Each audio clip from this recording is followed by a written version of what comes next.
Hey, welcome back to Sessions with System and Soul, a place for founders, COOs, leadership teams to take a step back from the chaos and build with clarity. I'm your host, Benj Miller, here with my co-founder, McKenzie Reeves Decker. Say hi. Hi. Did you hear that? I almost used your maiden name. It's It's the okay. Decker. I caught it and threw that in there. It's still Mackenzie Reeves in my phone. That's That what the problem is. It needs updated. that's okay though, because I think it makes my dad happy that it's still out there, yeah. Well, that's good. I got to work on making sure Jake stays happy though too. Yeah, yeah. We're husband. So all right, so we're here. We're back. Today is the episode of Sessions where we talk about what we're observing, what we're seeing in the session room, and over the last few weeks, I've started to notice a a trait. I don't know if it's a trait. We can come back and name it later. I'm observing something that when a founder brings very specific clarity in this area, it unlocks the whole organization. We talk a lot about the ownership group, whether it's a founder, a CEO, whether it's a group of people getting very, very clear on what they want out of the business. Like, what do you want? What do you want? Like, what do you want? And sometimes that's the hardest question to answer. It has always been one of the hardest questions for me to answer as an entrepreneur. Um, but I think that there's generally three different state of mind that I'm noticing that I think that if we can get clear on which of these three, then it helps the organization all align to it. My coach said at the end of the day, we're all either see if I can remember how he said it. We all either uh in it till the end, which means you basically liquidate it and walk away. You're an innie, which means that you're finding somebody within the organization or within your own family to pass the business on to, or he calls that a passer. And then an outie, you're gonna sell. So you're gonna sell, you're gonna pass it, or you're gonna liquidate it. Those are usually the only three outcomes you can have. That's not specifically what I'm talking about right now. What the three things that I'm observing is really the state of mind in the in between. So it's not necessarily the exit, the end game, but it's around are you protecting what you have? And I see this a lot with people who have risked a lot, and they finally have some consistency and they're just worn out, or they're in a later stage of life and entrepreneurship. Um, and what they have now is great. So why risk it? Let's call these the protect group, the protect mindset. And this isn't a judgment on any of them. There's not like a right or wrong. I think that entrepreneurs feel a right or wrong, and that tension helps them keeps them from naming their actual thing because they're, oh, well, this thought leader says I should do this, and this thought leader does that, and I feel insignificant if I'm only this, yada yada yada. So that's the first group is protect. The second one is the perfect group. I don't need this thing to be the biggest thing. I want to be the best in my industry, the best in my field, the best product, the best customer experience. I want to get super focused on. We actually do less things for less people, but we do it at the highest price, the highest value, the highest return, the highest culture. So I'm calling these the perfect group. So we've got the protect, the perfect, and then the last one's the scale. And they're like, we are going to grow this things. And to grow something, you can't sell only to the best people at only the best price. You've got to sell a very specific thing to a specific audience, but it doesn't have to be as tight as the best. So that's scale. And the scale usually is either insatiable, it goes forever, or it gets to a place where it transitions to a protect or a perfect at some point. So I'm kind of extroverting this, Mackenzie, as I'm seeing it and trying to process what I'm seeing. Yeah. Does that ring true or miss anything? No, I think it's probably like a tidal wave of, wisdom and clarity for a lot of people to hear something so, concentrated like that. I There's a lot in what you said is what I'm getting at. I think for sure with us building this business, I've seen that in us as we try to answer the what we want. Are we protecting, perfecting, scaling, like, and then there's what do we want? Why do we want it? And are we and in why we want it, there's like a sub question of who are we letting influence that? You talked about it's like either the thought leaders or the people in our peer group or the people in our industry, and it's so easy to just look at what everybody else says is the right answer to what we want and move in that direction. I think, and maybe that's even hard to recognize or admit, but um, there's a there's a lot to what you just said. There's one thing I wanna kind of, like, double click on, and maybe you can explain this a little bit more, but it sounded like you were describing, like, the end game, like, either sell, pass it down, grow it, stick with it, like, you were describing all these end states and how this understanding, what we want kind of helps us in the in between. So, what I heard you saying is, like, we have to protect what we have to ultimately get to what we want. Can you, like, talk a little bit more about when you say protect what we have, what did you mean by that? Like, explain that for me. Yeah, it really comes down a lot of this comes down to, like, a risk tolerance, in the bets that we're making, because if we're trying to protect what we have, then we're gonna be less likely to pursue a new market, a new product, put a bunch of capital back at risk. Um, so it's really it's not, the growth is no longer worth the risk that it was before. Like, we actually have something to lose now, and so we're not willing to lose what we have in order to get something more. And that's a great place to be. I mean, most people in that place is the entrepreneurs build a business that supports the lifestyle that they want to have. Um, and that's kind of, that's why most entrepreneurs start businesses, for freedom and autonomy. Uh, Yeah. Unfortunately, most of them get locked in the prison that they build and have a great job that they control, but they don't necessarily have the freedom and autonomy that they want, and that usually comes. But if you can get there, then that protect space is a good place to be. There's a saying I heard somebody say last week: you can be rich or you can be king, right? And the king wants control, and they want everybody to kind of fall in line, do what they do. They like the power, authority. But to be really rich, to be wealthy, you've got to let go of the power and the control, give that to other people so that they can grow the thing. Um, so there's a tension. There's a tension with all of this. There's a tension with the three things. Are you going to sell it? Are you going to pass it? Are you going to liquidate it? Right? Most people don't want to liquidate it, but the reality is, like, everybody keeps talking about this silver tsunami. There's these tens of millions of businesses that are coming to market from boomers, but the reality is most of them are not viable because they might have a viable book of business, but they don't have a business. So they're going to get pennies on the dollar for this asset that is their client base that might move over. But they actually don't have a business. They just had their own job. Maybe they had a couple of employees, Mm. but there was no actual business there. So it's like, if we can get clarity on the end state, that's huge. And that could be a whole nother episode because it's huge. And people talk about that. There's a lot of people talking about that. But talking about the middle state, like right now, what do we want? And getting clear, because what happens is I'm seeing this in my session rooms where either the founder, literally in the last two cases, it's opposite. One, the CEO has massive scale ambitions, and the senior leadership team is probably really okay protecting what they have.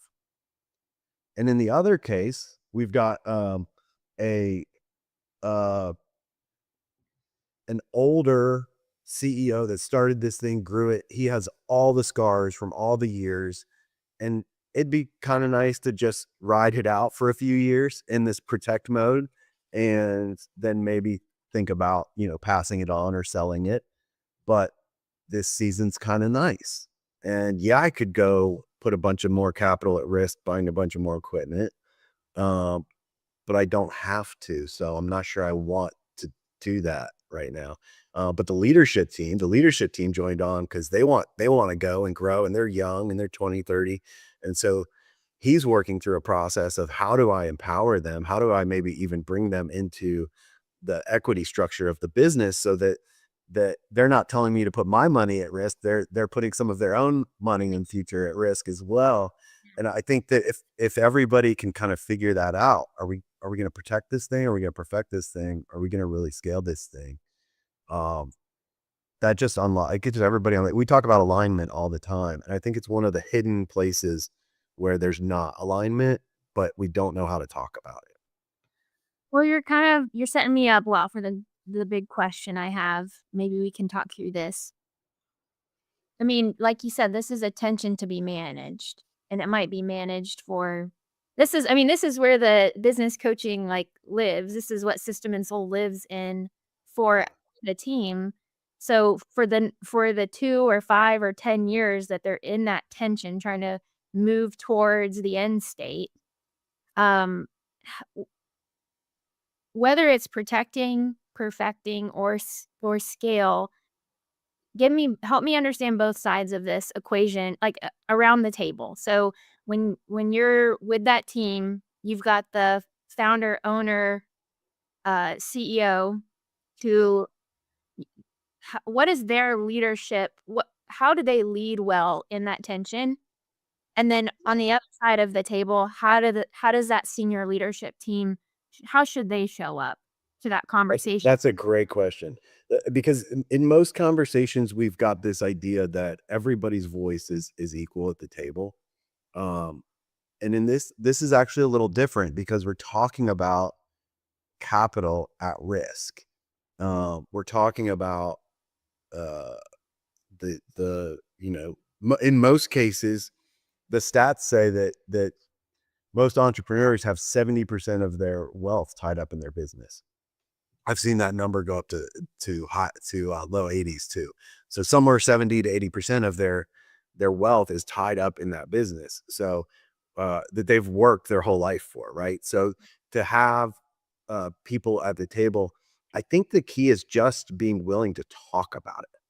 For the person who has the equity and the capital at risk, to be able to be like, "Hey, this is the current state. This is where I'm at.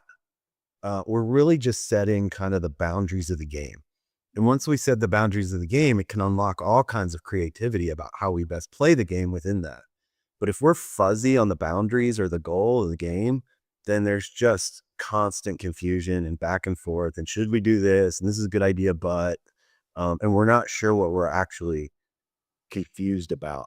Because if that doesn't come out on the table from the person that owns that capital, then the rest of the room is confused about why we're not doing certain things, how we're doing certain things. So it's really got to be led with just the trust of your team, like that leader saying, "I'm going to trust my team with this is my reality, and this is where we're at right now, and this is what this is what we have to work with. I'm going to put this much at risk. I'm willing to grow at this much." You see it a lot when people want to like invest ahead of growth, right? So we see growth coming, we want to invest ahead of it. That's really, really risky. Um, especially if that growth, if you've been at 10% growth for the last 5 years and you want to invest ahead of the 10% this year, not as risky. If you've got this new plan and you're going to go for 25% growth this year, and you want to invest ahead of that, that's very risky. There's also markets that require capital intensive growth. We need new machinery, inventory, et cetera, and putting that at play. Even if it's going to take a line of credit or a debt, that all comes back to that person that's signing for it. And so their ability just to kind of put the boundaries on the game and trust the players to figure out the best way to play it within the boundaries. That's what it comes down to. You can't the problems come from when we hide from that conversation. Yeah.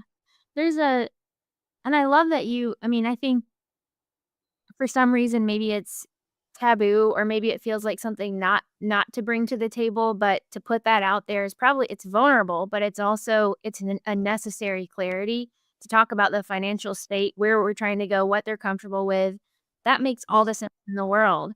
I think one thing I've also seen, and I think we were both sitting in this conversation in the last few weeks, where there's like a the equity piece, and then there's like the culture and the people piece. Like, we were talking with someone recently who's coming up to retirement age, has a really successful business they're getting ready to hand off. They have the opportunity to sell the business or to get some outside money, and it's like, but is that gonna go and change this amazing culture that this person's built over 20 years? And they like, really matters. Like, it really, really matters to him that he doesn't just sell it and it becomes part of, it just becomes part of a machine. Everybody disperses, the business becomes just it loses the specialness that it's developed over all that time. And that Well, I matters.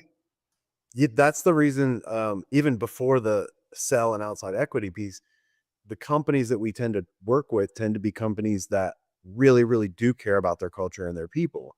And so to have a conversation about capital at risk and how much we're willing to do that sometimes can feel like it's the opposite of talking, it feels like the hard edges when we care about the impact we're making as an organization with our people and in the marketplace. But the reality is that it's just that's real, right? It's both. It's both system and soul. And the system has a certain amount of capital and a certain risk tolerance. And a lot of times we're faking alignment around what we're willing to do in that area. And it just causes frustration for the people that are trying to make decisions. Yeah. Well, on that, I think this may be even helpful for me, as maybe I'm asking for myself. Actually builds wisdom and soul, but if you're, if you're an executive or a senior leader on that team, what would be a great way to lead up in the middle of that tension of protecting, perfecting, and scaling? How would you encourage people who are coming alongside a founder, or even a co-founder? How would you kind of encourage them to lead well through that tension? That's a great question. I'm a big fan of backdoor questions. So sometimes asking that person directly might be paralyzed by the fact that they really don't know the answer. But if you kind of came at it from like uh, hey McKenzie, CEO, owner of this company, would you rather 2 years from now, would you rather us see us like kind of status quo where we are right now, just steady growth or steady EBITDA or whatever your kind of thing is, or would you be more excited if you know we maybe took a little step backwards, but you could see we were perfecting who we were working for, who we were working with, the results that we were getting, like we're really, really honing that in.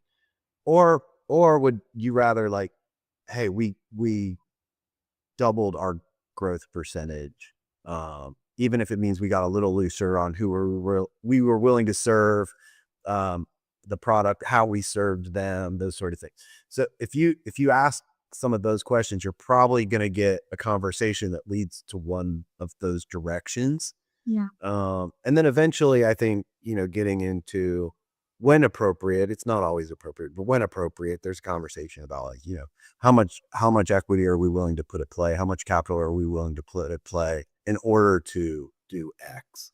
Um, but I think just encouraging them and also also let that person know, like, hey, I'm with you, I'm for you, I'm willing to play whatever game you want to play, but let's figure out what this game really looks like. And that way there's no judgment in the answer. It's just Mhm. like, let's get to the answer. And now there's a partnering that happens there. And I think that that's special. Uh, eh, yeah, I'm constantly looking for like, what's not being said, what's not being talked about. And this is one of the things that I've seen come up and maybe I wasn't as aware of 6 months ago or a year ago, but it's becoming more and more obvious, not so much in early stage companies, but as soon as they get to some level of like, hey, you've got some consistency, you've got some predictability, but let's really figure out what's next for this. I think there's also I mean, there's a lot revealed in asking those backdoor questions. I think there's also a lot that is revealed in just looking at how those owners, those founders, like, spend their time, what matters to them when it comes to like, look at their calendar, look at how many I mean, where who are they or who are they meeting with? Who do they spend their time with? What do they spend their time thinking about or working on or tinkering with? I think that gives a it reveals a lot about are they a perfecter? Are they a protector? Are Yes. they a scale like, out to scale? I think some of that is indicative of the subconscious behavior of that visionary, as 100%. Yeah. Yes, that's a brilliant observation. And what have they, if you look back over the last year or two, what have they been willing to invest in? yeah. Are they willing to invest to protect? Are they willing to protect, invest to perfect, or are they investing for growth and scale? Those are probably great indicators. The calendar, I mean, that's what everybody says, right? You know what? If you want to know where your heart is, go look at your calendar and your budget. So that's a great reminder. Wonderful point. Let's end on that. But let's also throw that challenge out there that if you are leading an organization or on the leadership team, you have a clear takeaway action from today to go and either figure this out on your own or figure this out with your team and get really clear. Are we in a mode in a season where we want to protect what we have, perfect what we have, or scale what we have? And if you're willing, just drop us a note and let us know which way you're going and how we can help. Wait, and if you find these episodes helpful, if you find this content helpful, we also have a newsletter that goes out every weekday. It's called the 261. The 261.com is how you subscribe to that. And it's just super, super quick leadership reminders. We all need them. And I can't tell you how many times per week I get our own leadership reminder that we wrote. And I'm like, wow, I'm really glad. I'm really glad I got this today. It's very helpful. I needed this. So, Yeah. the 261.com is another resource for you. But thanks for tuning in. Thanks for sticking with us. And we're here on the journey with you.